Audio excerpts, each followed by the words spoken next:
next on AM 1480 WLEA, the Newsmaker Show. Here's Brian O'Neill. Always glad to have with us on a Tuesday, Alfred University history professor Dr. Gary Ostrower. Dr. Ostrower, thanks for calling in. Hey, my pleasure. I'm here in Olean today. Over at St. Bonaventure University. That's good news, Dr. Ostrower. By the way, we're in talks to pick up the Bonnies next year for basketball. Well, I hope you do. I have a season ticket myself. I'm hope to see the Bonnies play LaSalle tomorrow night at tomorrow night, Wednesday night. At 7 o'clock over here. They have a team that's struggling a little bit this year, but Bonaventure has the probably the smallest budget of any of the teams in the Atlantic 10, and yet they have probably, at least in terms of home games, probably the best record over the last 4 or 5 years of any of the Atlantic 10 teams. They have done very, very well, and I think probably many of our listeners know that they reached the NCAA tournament again last year. Sure thing. Yeah, we hope to have Bonaventure next year, as well as the Buffalo Bulls there. Talking to Dr. Ostrower. Dr. Ostrower, before we get to the Andrew McCabe interview, did you have any thoughts on Bernie Sanders throwing his hat into the ring again? Yeah, I think that Bernie Sanders I'm not surprised he did it. I mean, there have been plenty of hints that he was going to run against. He started out, 2 years ago, as a kind of, no one took him very seriously, but he raised a lot of money from relatively small donations, and he discovered that there was a great deal of interest in the kind of program that he was offering.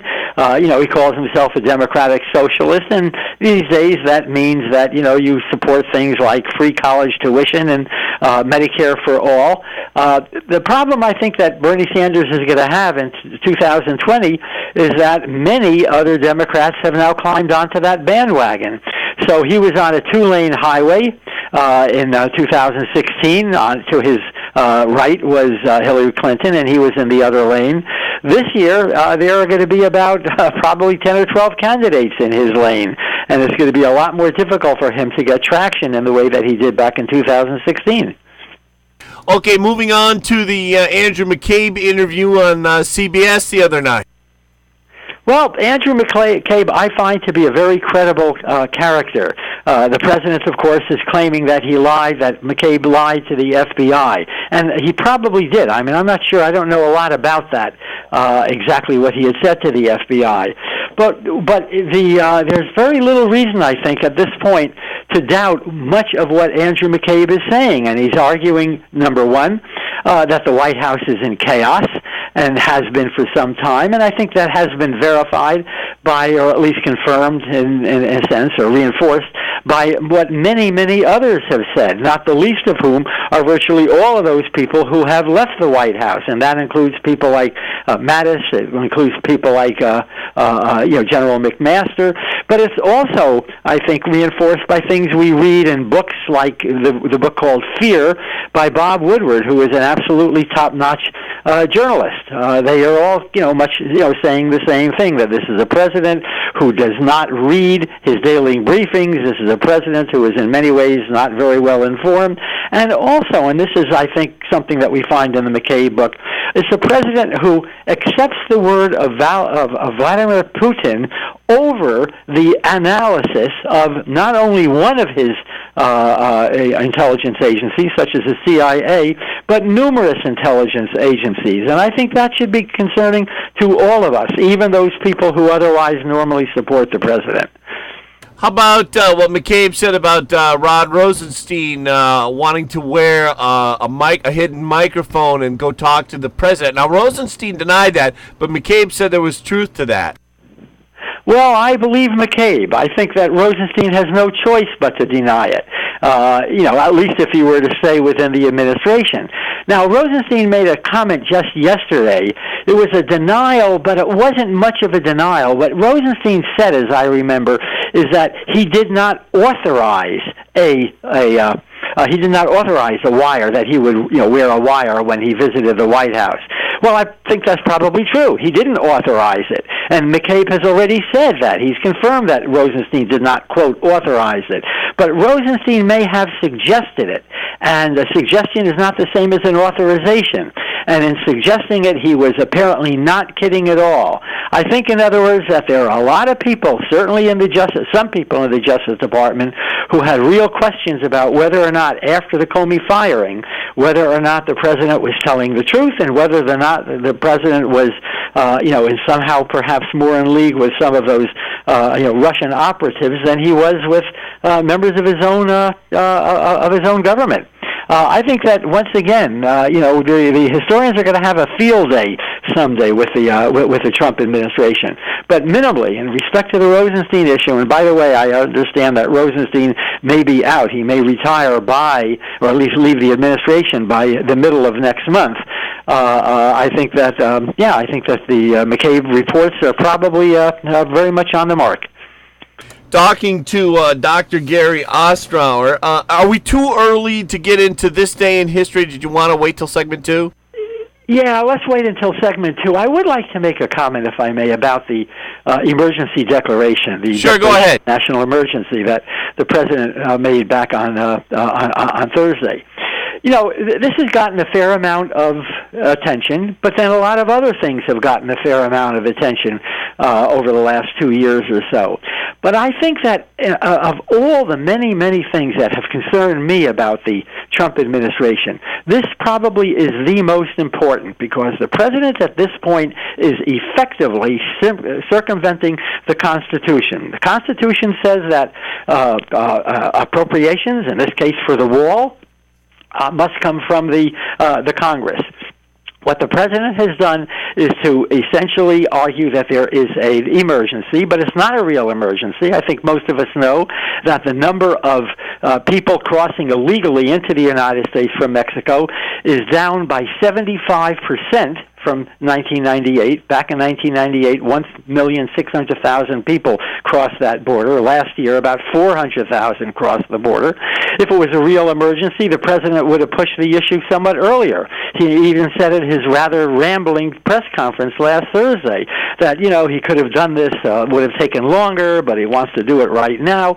It's a political ploy, and it's a political emergency, not a real national emergency. But to announce a declaration of national emergency essentially kind of subverts the Constitution. And once again, I think that Trump supporters better take this very, very seriously, because if Trump could do this over this fake political emergency that he has announced, Democratic presidents can do it over gun control, when we have literally thousands of people being killed each year by guns in the United States. They can do it over climate control. They can do it over any number of other things. I think we have a president right now who does not respect the Constitution. He doesn't understand the Constitution, and he is ultimately, I think, quite willing, if you will, to simply ignore the Constitution when it suits his own political interest. This is how democracies fade. This is how democracies weaken, and ultimately this is how democracies die. And we've seen this in other countries like Venezuela and Hungary and Turkey, and I just fear that we may be seeing this happening right now. It takes a long time. It doesn't happen overnight, but I think that we have plenty to worry about. What do you make of the 16 states led by California? New York is one of the states suing the president over the decision to declare a national emergency to get the funds for building the wall. Well, I wish that it were 50 states, not 16 states. But the problem with that kind of an attack, or that kind of a response, maybe is a better word, is that it takes months and months and months, sometimes years, to go through the court system. And by that time, I think a lot of the damage is done. I think the damage is already done, because Trump has now set a precedent that I fear other presidents in the future may utilize as well. Going to take a quick break talking to Dr. Gary Ostrower from Alfred University. Stay with us. Did you know that the IRS is getting more aggressive these days, and they're using private agencies to track you down? Don't wait. If you owe more than $10,000, take advantage of the Fresh Start Initiative, a program in place that can help you now. You can save thousands and possibly have your taxes forgiven. Call the Fox Tax Helpline now about the Fresh Start program. If you qualify, it'll stop the IRS collection agencies from coming after you within 24 hours. Get the break you deserve and call about the Fresh Start initiative now. Call the tax hotline now at 800-680-8090. Hurry, or it'll just get worse. Let Fox Tax stop the IRS from targeting you within 24 hours. Call the hotline now at 800-680-8090. That's 800-680-8090. There's help for those of you who owe $10,000 or more, but it's important that you take action before these programs change. Call the special tax hotline now at 800-680-8090. That's 800-680-8090. 800-680-8090. Checking in now with meteorologist Rob Carroll. Rob, that Midwest blizzard, how much is that going to affect us? But it doesn't hit us as a blizzard. Kind of hits us as a mixed bag of precipitation that develops tomorrow afternoon and then changes over to some sleet and rain tomorrow night as temperatures turn warmer. The track for us is going to be one that brings milder weather up from the Gulf Coast and spares us some pretty hefty snowfall, which they're going to see over portions of the central United States, so we kind of luck out. We're off to a relatively cold start this morning. Kind of partly cloudy to clear skies overhead right now. Looks like with partial sunshine, we should get back to about 25 to 30 this afternoon. Sunrise was right at 7 a.m. this morning. It'll set tonight at 5:48. Now for tonight, we're partly cloudy. We'll drop back down to about 10 above. Tomorrow, look for it to turn cloudy and breezy. Some light snow is going to develop tomorrow afternoon. Temperatures near 35. Snow will mix with and change to rain tomorrow night. Total accumulation before the changeover a coating to 2 inches. Lows tomorrow night 30 to 35. That happens during the evening. Temperatures will then go up. Back with Dr. Gary Ostrower here on the Newsmaker Show on this Tuesday, February the 19th. Before we get to this day in history, Dr. Ostrower, was there any other topics you wanted to cover? Yeah, I just wanted to know two things.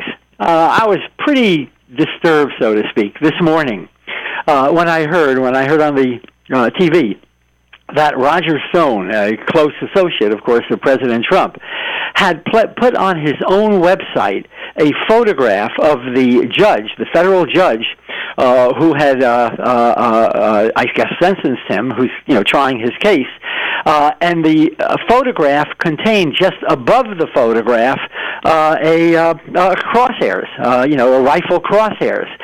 This is pretty sick stuff. This is very, very serious. I mean, he's suggesting, in other words, implying that, well, maybe assassination is the way you take care of people like this. And then, of course, the thing was taken down. That photo was taken down. And then apparently Roger Stone said, oh, he was only kidding. But, of course, he wasn't only kidding. But bad judgment on his part.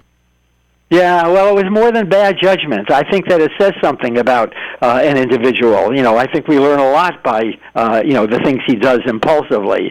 That's number one. And the other thing I'd like to make a comment about, if you don't mind, is the Amazon decision to not locate in New York.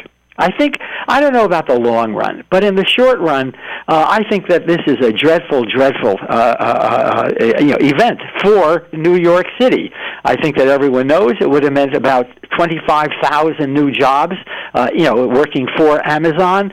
But it also, economists have suggested that there would be as many as 80 or maybe 82,000 additional jobs, people supplying goods to Amazon, people providing services to those 25,000 people.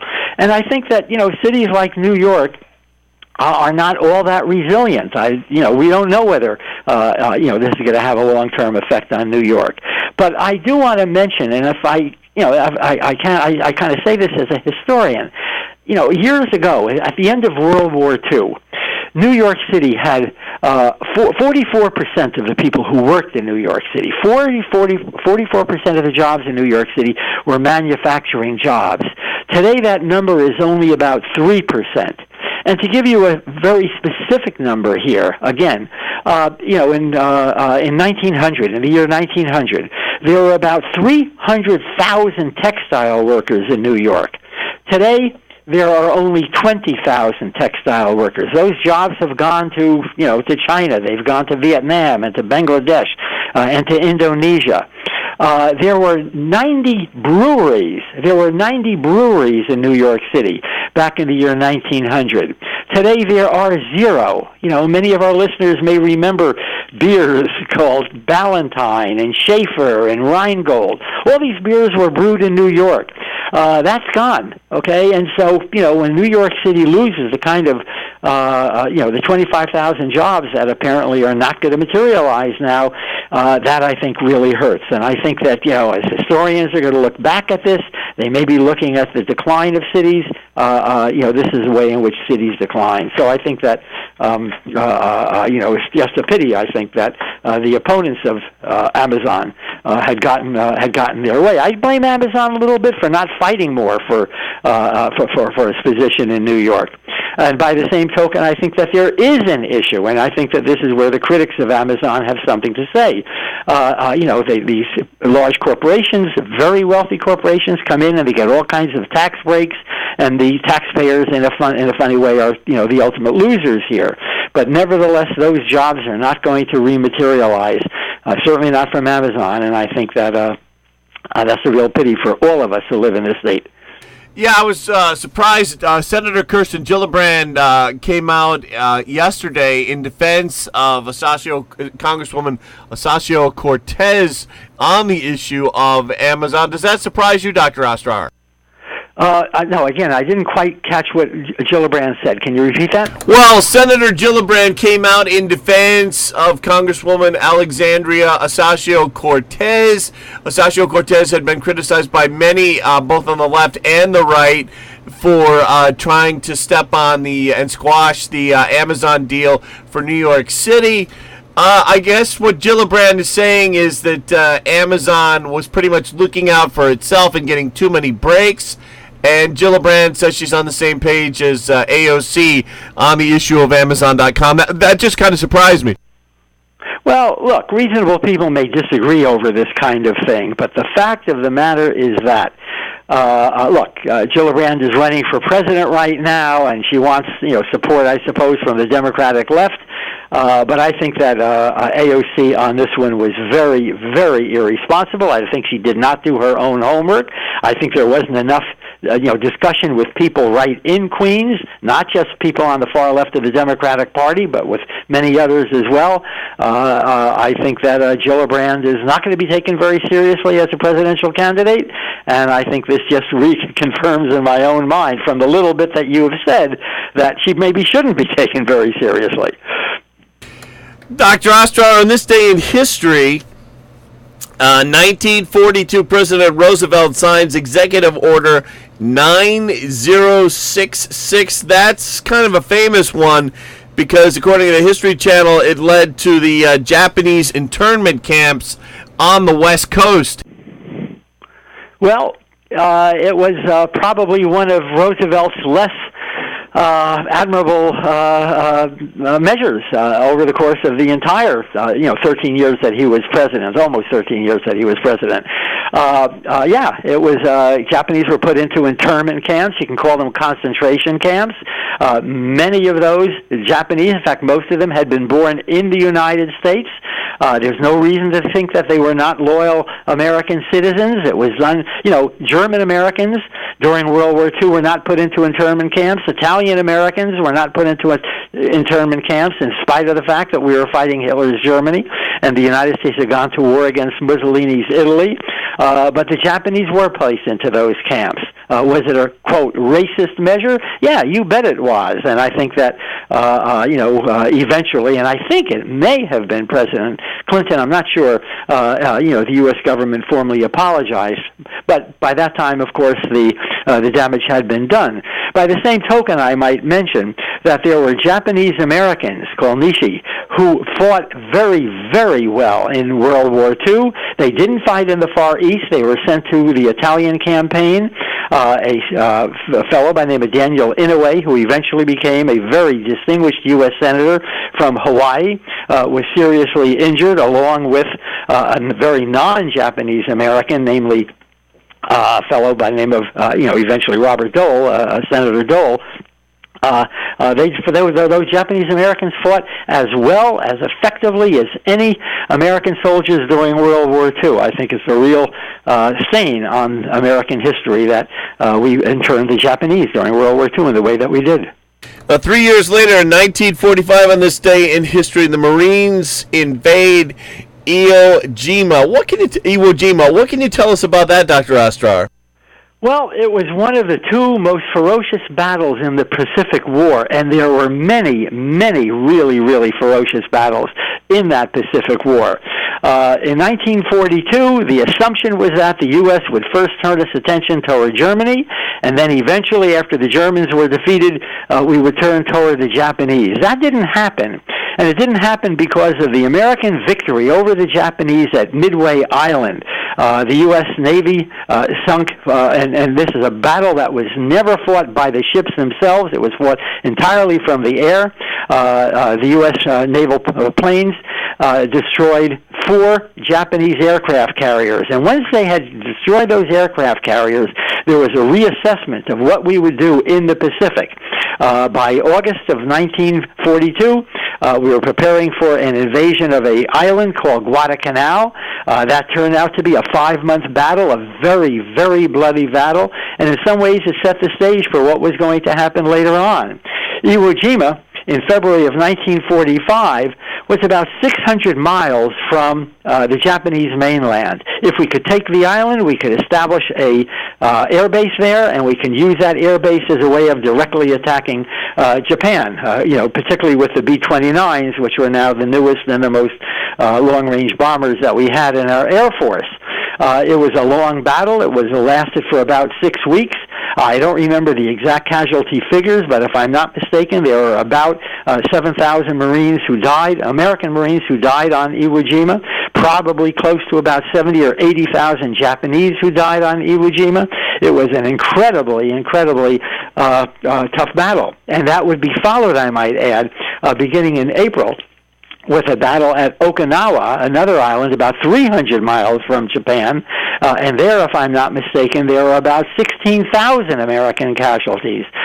These were very, very bloody battles, and they suggested what might happen in the event that the U.S. had to actually invade the Japanese mainland. In other words, if we lost so many men in these two battles, the battle on the Japanese mainland, that might be that much more costly. And that's one of the reasons why why President Truman, Roosevelt had died in April of 1945, is why President Truman then would employ atomic weapons to end the war.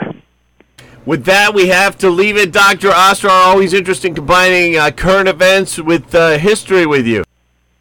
Well, thank you very much for having me on the program this morning. It's AM 1480 WLEA. Thanks a lot, Gary.